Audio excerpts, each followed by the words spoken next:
আপনি জীবনে সাকসেস হতে চান, কিন্তু সাকসেস হইতে পারতেছেন না। আমি আপনারে বলি, কেন আপনি সাকসেস হইতে পারতেছেন না? দেখেন, হয়তো আপনি ১ম হয়তো আপনি এটা জানেন না। হয়তো আপনি এই কথা একটু বেশি বইলা থাকেন। সেটা হলো যে এটা অসম্ভব। এটা সম্ভব করা যাবে না। মানে আপনি অসম্ভবকে বলতেছেন সম্ভব করা যাবে না।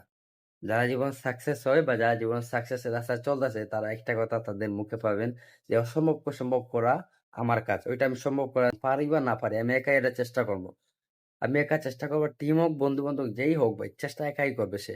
সে একাই চেষ্টা করবে। আপনি যদি এটা সবসময় বলেন যে অসম্ভব, এটা সম্ভব না, আমি পারবো না, এটা আমার দ্বারা হবে না, তাহলে আপনি জীবনে ব্যর্থ হবেন। আপনি কোনো কাজে কখনো পিছিয়ে থাকবেন না। আগে থাকার চেষ্টা করবেন। কারণ যারা কাজ ভয় পায় তারা পিছনে থাকে। আর যারা কাজ ভয় পায় না তারা সবসময় এক পাও আগিয়ে থাকে। এক পাও আগে থাকে।